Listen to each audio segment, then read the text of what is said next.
Hey, morning friends, it's Allison with Fair Roots Farms. Welcome back to the channel, or if you're new here, welcome. I apologize for the lighting right now. My husband is watching our daughter for a few minutes this morning because I just haven't had a chance to film a video, but this is the only time. And the sun hasn't really started coming over yet. So yeah, this is just where we're at. So thank you for being here. I am going to talk about basically the beginning steps that we are going to be taking to construct and start our kind of chaotic cold climate food forest. Now, if you've seen any of my videos, long story short, we built a food forest in Middle Tennessee here in the US. And right now we are in the Upper Peninsula of Michigan. So we're in quite a different zone. We went from, 7A, 7B to about 4B, 5A here. And we get about 150 to 200 inches of snow. And so our garden planting is a smidge different, than having quite a bit of heat and humidity for months on end in Tennessee versus now dealing with, when can stuff go in the ground? How much time do we really have for our warm season crops? But okay, so here we go. These are some of the first things that we have already implemented that we're about to implement when it comes to planning our food forest. And this also being said, a little caveat, kind of asterisk here, is we do have a 15-month-old. And so there's some things that if I had more time and I had more help, I would be doing. But because we really want to get our garden really just we want to get as much done this year as possible, but we're also keeping our expectations low because we have a toddler, because we don't have a lot of help. And I feel like that is just the best way to avoid a lot of anxiety, to avoid a lot of, disappointment. It's like, yes, we have all these things we want to do, but if they don't get done, they don't get done. Just family and taking care of our daughter comes first. And I don't really hear that a lot. Like when I watch a lot of gardening videos with people who do have families, a lot of the time, like me, maybe they're not trying to include their kids in the video, but it just seems like a lot of people just have so much time to do this. And I have my notes on my computer beside me if you see me kind of looking over. But so I just want to be really honest. That is where a lot of this is coming from because, I can't have a really long video and we're just describing for an hour. I've been really wanting to describe to y'all all the seeds that we're going to plant, but that video is probably a half hour and I've been wanting to do that for weeks and I don't have a half hour where my daughter, where someone's watching her and whatnot. So just trying to give y'all, especially if you're a stay-at-home parent or a single parent with a few kids and just the time, it's this is just reality for a lot of people. So I want to have that caveat because I don't want anyone to feel like they are watching this and that they're not doing enough, because you are. Yeah, and we're all just trying to do our best, right? So yeah, so that is my caveat because I don't want anyone to feel bad. Okay, so first steps in building our chaotic food forest here in our cold climate is number one, we have started to watch where the sun and shade, kind of those parts of our yard move as the seasons have progressed, right? So you want to figure out, for us, we are going to try to construct 2 greenhouses, one for potting up and then one more for growing some crops in there. And so we've really been keeping an eye when we moved in about 7 months ago, how does the sun move? Where is the shade? We do have some trees around us. And so where are the spots that are going to be getting full sun? Where are the spots that are just constantly shaded? What can we put there? What are the plants that will, maybe not thrive there, but can survive there, where we can still utilize the space, especially the all shade space. And because we are in a cold climate, we don't have to worry too much about something being in full sun for too long, because we kind of need that, we kind of need that here. So that's number one. Number two is this kind of ties into number one. We are establishing where our 2 greenhouses are going, but one of the other things is we don't want the shade from the greenhouse to shade too much of what those plants, say like I mentioned, the full sun plants will need, right? I don't really know necessarily if we will be putting the warm loving plants like eggplants, tomatoes, peppers, that sort of thing, the cucumbers, if we're going to be putting them in the greenhouse. Like I said, I've never grown on this property before. So this year really is about, like I said, having a lot of grace for ourselves, but experimenting as well. Number 3, we are going to be getting hopefully a few free wood chip drops, or we're going to be calling our local arborist about putting just basically as many wood chip drops as we can get, so we can put wood chips everywhere. And this is, not only to help with weeds, which weeds are only, unwanted plants in unwanted places, but to help with, that breakdown. Like when we built our first food forest, we had layers and layers of wood chips that we tried to really layer up every year, and that helps with the water retention, helps keep the ground cool, helps keep the ground nice and saturated when you do have a rain. And then when you don't have a rain for a long period of time, that water slowly releases from those logs and wood chips and whatever you've gotten. And we're going to be getting some logs from some friends as well, so that we can inoculate some mushroom logs probably in the fall. So 4, another big step, I mentioned this in another video, but we are doing our best to plant as many edible and medicinal perennials this year as possible. So we got, a lot of berry bushes, fruit and nut trees, that sort of thing. And those are going to be placed around the property. Hopefully, we're going to try and keep those fruit trees small because we are on an urban lot. We are on less than an acre, but, I know there's a lot of opinions on how tree trimming is when it comes to chopping off the top and what have you. But because we're on an urban lot and we're trying to grow as much food as possible, we don't have our future, acres and acres yet. My dream is to one day have an orchard, but we're not there yet. And like I said, keeping expectations low is just really very helpful because then you're not disappointed.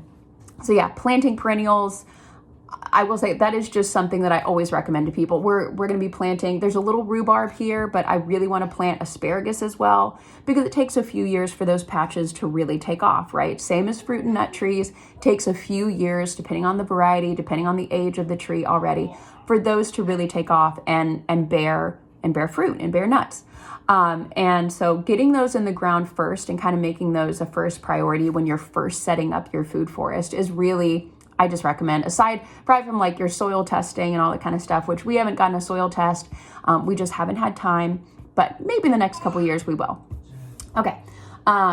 So number 5, we're going to be throwing perennial wildflower seeds everywhere where there's not going to be wood chips.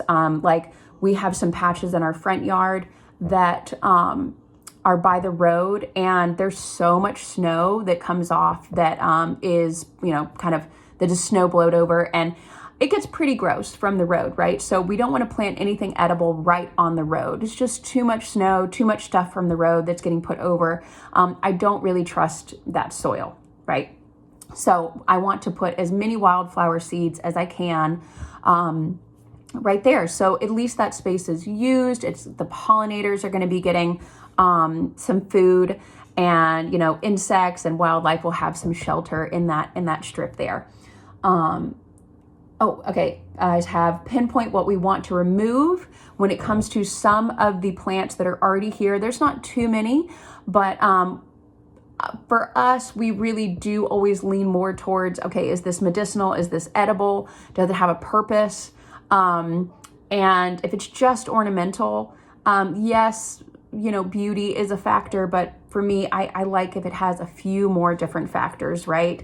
And I've never been one to just lean more to loving ornamentals. If that's you, awesome. It's just not personally me and my style of gardening. I just always lean more towards the edible landscaping or medicinal and edible landscaping. So I'll probably, if I can, that might have to wait till next year, depending on how much we get done, like I said. But I'll be removing that. And then what that will do, probably have that in a pile in a corner of our yard so it can start breaking down. And we'll use that for a hugelkultur. We'll use that for a base of the raised bed and kind of just build up that soil because we are going to have some raised beds. Obviously, I don't want to fill the whole raised bed with soil. We're going to be using cardboard, wood chips, leaves, whatever we can get to sort of have some barrier between the grass and the soil that's in those raised beds. Oh, this is two really big important things to kind of go together is rain catchment. So we don't have rain barrels yet, but because we can have some dry spells here, we really want to get our rain barrels in at least one. I would love if we can get 2 or 3 this year, but financially we'll just have to see. But rain barrels, and then eventually, I don't know if this one will necessarily happen, but ideally we would get a couple drip lines in, but we're not on a huge property. And so it's not that tough to, have a little watering system to kind of drag a hose, right? And I'll probably have my daughter in the backpack when I water just to make it easy. She's not really a pack and play sort of toddler. She's just been in the carrier a lot, or I just carry her on my hip a lot. She is definitely what I guess people fondly refer to as a Velcro baby that she is. So yeah, rain barrels for water catchment, because you want to have your water close, right? You want to have that accessible so that watering your garden and taking care of it is easy. And that's kind of what a lot of this is about. It's like, okay, like how are we setting ourselves up for success from the very beginning? And that is like building great raised beds, having a greenhouse that is going to last for years, not just build one. And don't get me wrong, like there's something to be said for if you have the time, putting up something really quick to just get you through a season. I do understand that. We have definitely done that. But honestly, it's like, okay, if we can get some friends to help us and maybe some family, maybe we can get some stuff done this year, but we'll see, right? We don't have family in the area, so it'll be maybe when they visit, cross fingers. Okay, so there's a few more left. So we have been watching too where wildlife comes in. Now, our neighbor near to us has deer that come in, but we're not really near a forest. And so we don't have a lot of deer pressure. There is a fence, even though, that can be a whole other conversation because we've definitely struggled with deer before. And we did have a fence and they jumped clear over it. But we do have rabbits. We do have chipmunks. I'm trying to think what else I have seen. We have a lot of birds. And so that will be something that I will just have to watch for. I'm hoping what we can do is just plant an abundance, and just see where that goes, right? I'm keeping some of our grow towers with our strawberries and whatnot close to our door. We do have a dog that we let out in the backyard many times throughout the day. So maybe that will help kind of scare off some of the wildlife. But I do see bunnies all the time in the yard behind us. And so that could definitely be a thing. I've never had to struggle really with bunny pressure before. Even though we've had wildlife pressure in the past, we just had so much, we were growing so much that we never really noticed what they were eating because we just had so much. Okay, so yeah, any fencing that needs to happen, this kind of ties in with wildlife. We're just gonna have to see. So any sort of fencing, barriers, we're just gonna have to watch and see. And that's what a lot of this is, right? A big thing about like permaculture and food forest is just, you have to be patient. Nothing is just gonna happen in 1 year, right? You're not gonna have this beautiful, fruitful, healthy, thriving ecosystem, food forest, like in 1 year. It's all about your patience. Oh, I feel like there's a little more light coming into the window now. So environmental factors are something that you always need to take into consideration. We have very strong gale winds here, and I've never had to deal with gale winds before. So that is something when it comes to tying down the greenhouses, the raised beds, you name it, some of our trellises, like I've never had to deal with we had tornadoes in the area, but we never really had like breezes and wind, you know what I mean? Like we would have really good thunderstorms, but not this like constant sort of billowing.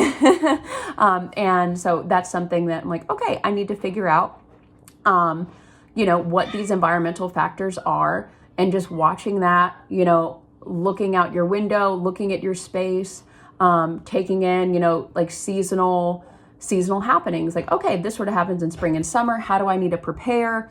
That is just really one thing that's just like the wildlife that you're just gonna have to be patient, right? And it can change every year too. That's why, looking at the weather, not just going by your zone, but really your first and last frost date, paying attention to that. You never know. Okay, and last one. This is just kind of a smaller thing. Since we will be trellising, we love vertical gardening, we love growing up. So we're gonna have to figure out with the greenhouses and where that shade will be going when we build the greenhouses, where we want to put some of our trellising stuff, like our trellising cucumbers and squash and peas. Where do we want that placed? Even though it won't be going, really up, like too far. When those plants starts to get really dense, they can really put off a lot of shade, right? So you want to be careful and make sure that they're not shading out something that might need a little bit too much full sun. So that's all I got for today. I'm going to go hang out with my family for the rest of the morning before my husband has to go to work. But thank you all for listening if you've gotten this far. And if you are building a food forest, or if you're in the midst of it, especially if you're in a cold climate, I would love to hear from you, because it can get really, they're playing in the next room. It can get really overwhelming. Like I said at the very beginning, having your expectations really low helps a lot, because when it comes to gardening, it's a never-ending process. Okay, that's my cue, y'all. If you're a mama, okay, I'm gonna go, and I hope you all have a wonderful day or evening wherever you are, however you are. Bye.